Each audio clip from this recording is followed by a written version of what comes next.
Nah, halo saudara kabeh, kembali bersama saya Fkulo Jowo.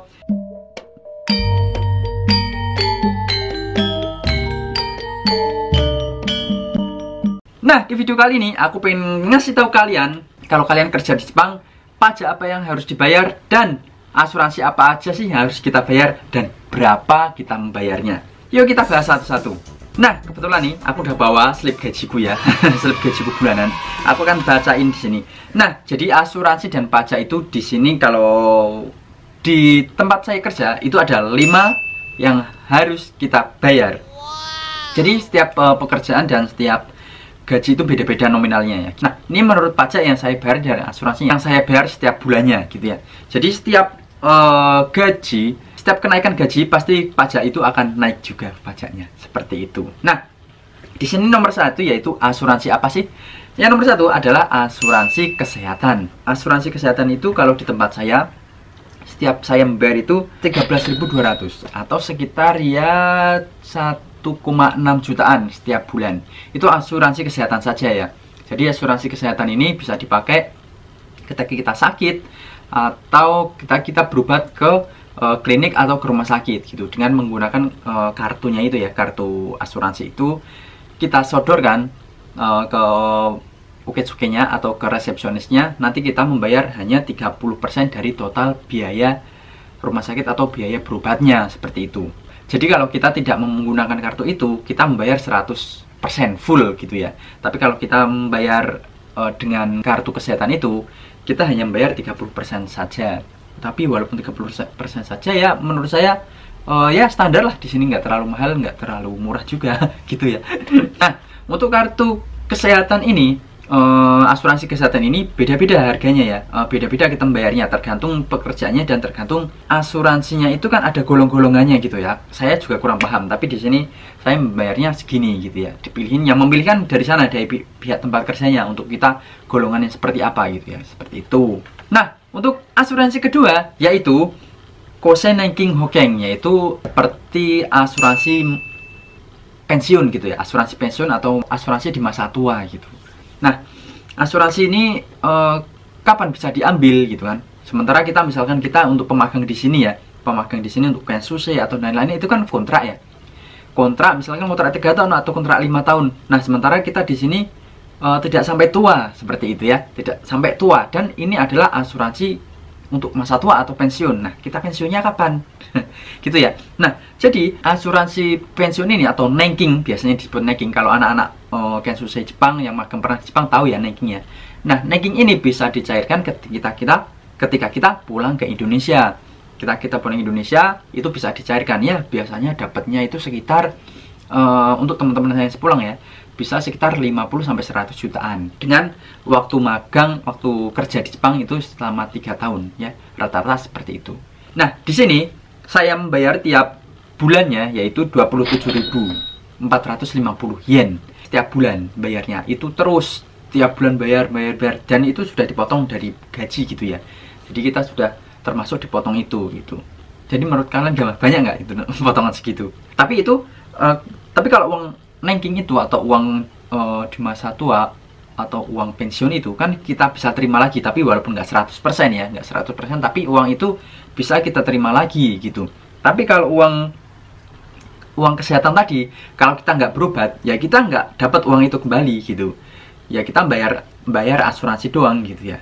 Nah, kalau uang Nanking itu kita dapat lagi ketika kita udah pulang ke Indonesia, seperti itu. Yang ketiga yaitu asuransi kehilangan kerja. Misalkan nanti kamu dipecat dari situ, atau kamu misalkan perusahaan ini bangkrut nih, terus kamu kan tidak mendapatkan pekerjaan atau tidak bekerja selama keluar dari tempat kerja yang lama gitu ya. Nah, selama kamu mendapatkan pekerjaan yang baru, kamu akan digaji dari sini, dari uang asuransi ini, karena kamu kan udah bayar tiap bulannya gitu ya.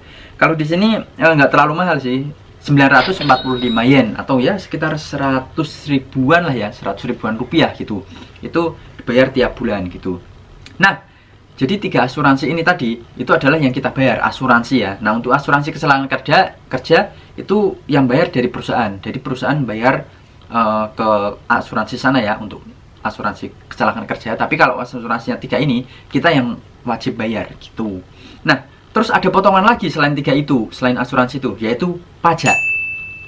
Yang pertama, yaitu pajak penghasilan. Nah, pajak penghasilan itu apa sih?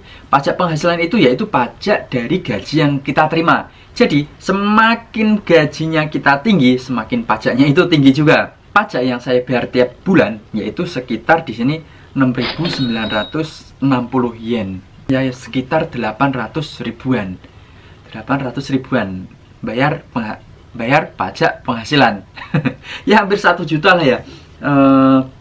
Kalau diakumulasikan sekitar ya kurang lebih 1 jutaan untuk setiap bulan kita membayar pajak penghasilan atau pajak gaji dari kita itu. Jadi dikurangin ya kurang 1 juta itu untuk membayar itu tadi pajak penghasilan, dan itu nggak balik ke kita duitnya itu ya itu tetap bayar untuk negara Jepangnya seperti itu. Nah, ada lagi satu lagi terakhir yaitu pajak penduduk. Pajak penduduk di sini aku bayarnya tiap bulannya itu 8.600, ya hampir 1 jutaan juga. Banyak banget ya pajak yang harus kita bayar di Jepang itu. Ya memang seperti itu ya. Makanya di Jepang itu pajak itu tinggi gitu ya. Kemarin jadi pas saya pertama-tama masuk sini itu pajak itu kalau kita belanja itu masih 8% ya, masih 8%. Tapi sekarang dari tahun berapa ya? Aku lupa, dari tahun 2020 apa dari tahun 2019 itu menjadi 10%. Nah, begitu ya. Jadi kalau di tempat aku kerja ini, aku membayar 5 asuransi dan pajak.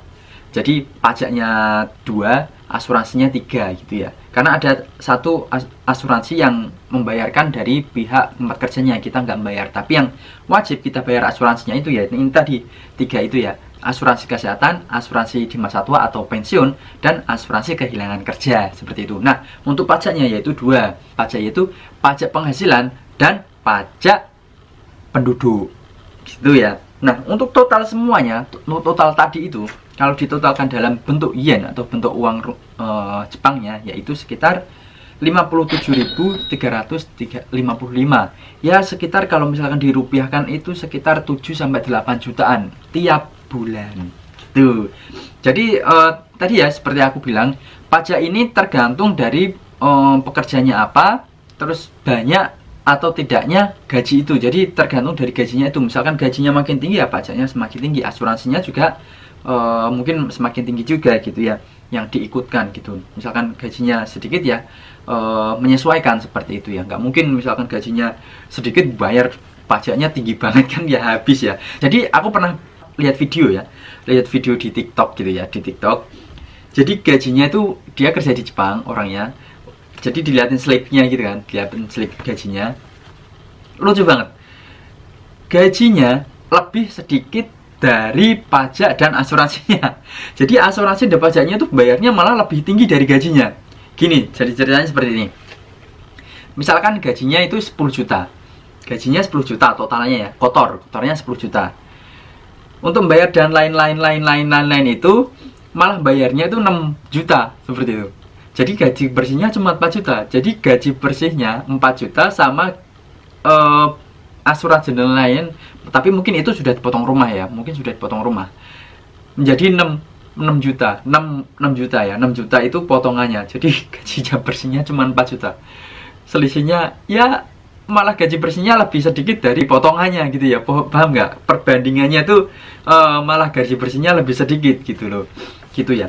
Nah, untuk yang aku bacakan tadi ya, yang potongan-potongan tadi hanya asuransi dan pajak, belum termasuk potongan rumah dan lain-lain. Nah, untuk potongan rumah dan lain-lain mungkin aku sambung di video yang berikutnya. Berapa sih untuk 1 bulan hidup di Jepang gitu. Nah, untuk kali ini saja 1 bulan berapa sih yang harus kita bayar asuransi dan pajaknya. Nah, mungkin ini saja yang bisa aku share untuk kali ini. Jangan lupa like, subscribe, dan share. Wassalamualaikum warahmatullahi wabarakatuh. Bye bye.